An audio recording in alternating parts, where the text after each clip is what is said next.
So today we're doing some NOx sensors on a 2004 Chevy Suburban half-ton 5.3 liter. I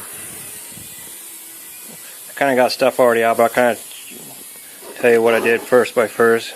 Take the cover off. There's that one bolt. Underneath the cover you have that bracket with 3 bolts.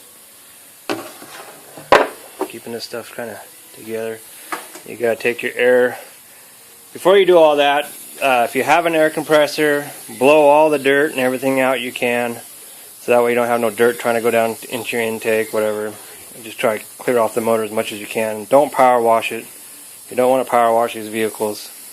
Too many electrical stuff to go bad, and that's kind of what's going on right now. So after you do that, take the air, you got fastener there, and then another hose clamp fastener. And then once you get that, there's going to be a bolt here that holds a bracket for the wiring harness. A hose here, you disconnect. That goes back to the back, leave that there. You have a plug here you want to disconnect. I think that's it for the back of the plugs. And then I disconnected all the injector connections. I'll show you what those look like here. Every model is a little different on the way it plugs in, it seems like, what I'm seeing on YouTube. So I'm going to put this. So you see this little tab right there? You got to have like a screwdriver. I had a pick that I was able to get underneath there. On this side was easy. On this side over here, on the driver's side, was hard. The last two was hard to get my pick underneath there. So you got this piece here. If you can see that little tab. So look for this little. So before you do that, I have a great piece that slides on there. This gray clip right here. And when that's slid on, there's 2 black tabs that come up to the top right here in the middle. You squeeze those 2 together with the needle noses. This slides right out, and then you can go in there. And here's the pick that I used to undo it. And then the last 2 I couldn't get, so I had some soldering iron, solder rod and then I flattened the tip of it and just made a short little piece which you could use with a coat hanger or whatever. Something strong enough like a coat hanger or soldering rod, and I flattened it because just the round tip I wasn't able to get that clip undone on these last 2 on the back, the passenger, on the driver's side. So get your injectors disconnected. There's 3 nuts here that hold the throttle body. Mine's electric. I've seen some of the models on the probably 2000s or later have throttle cables here.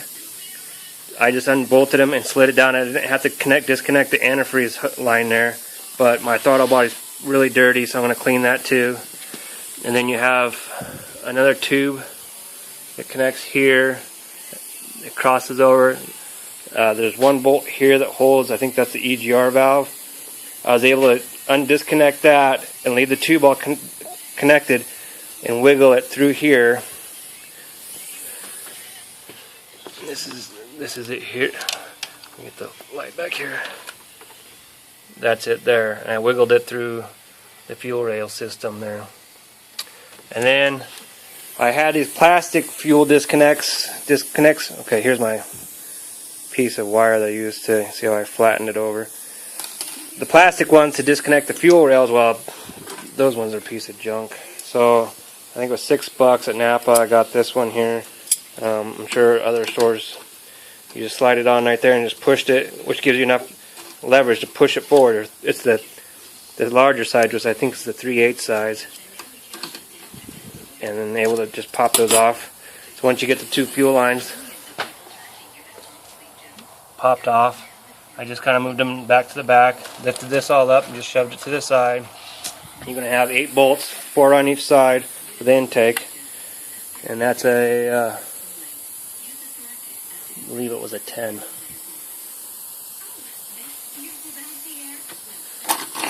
Maybe it was an 8. It is an 8. Sorry, that's an 8 down there. Okay. So you disconnect all those fasteners, 4 on each side. Once you get those disconnected, make sure you got this back wire disconnected, fuel lines disconnected, and you can lift this up and start wiggling that EGR valve tube through. Pull that out, set the intake down. These bolts don't come out, at least not on this model here. They just stay into the plastic intake manifold. So I got a bank 2 engine code. And this one here, you can see the first one's doesn't look too dirty, no corrosion. The second one, very corroded. You can see all that in there. So I gotta replace both of them. If you're gonna do one, you might as well replace both. I'm using a white rag, shop rag, to wipe all the, this is all clean, but you can see how it's all dirty over there. And then I'm using a shop vac, and I got the shop vac down here in the rag, so I'm wiping all this down. I don't want any debris to go into my intake ports. And I'm scraping whatever I can, using a vacuum to suck it all back out of there. You don't want any dirt going down in there. It's not really that hard. Just, you know, if you've done this before, it'll probably only take you half an hour to get the intake off, and because you got your tools all setting out here. No special tools, really just regular needle nose, and I had a smaller bent needle noses that I was using to get the gray clips off the injector plugs.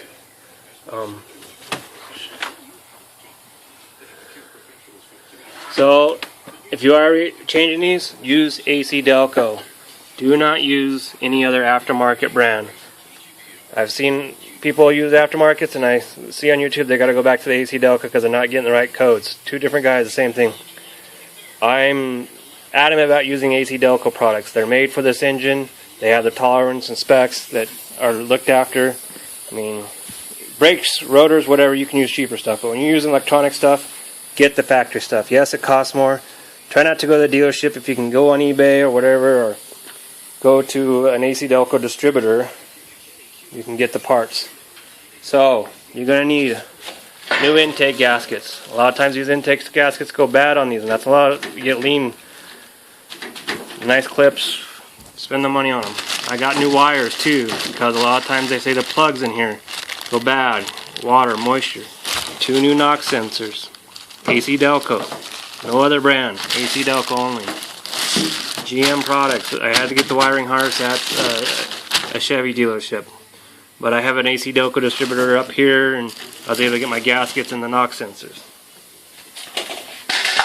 So, we're going to clean the knock sensor section out, get those removed, and proceed on.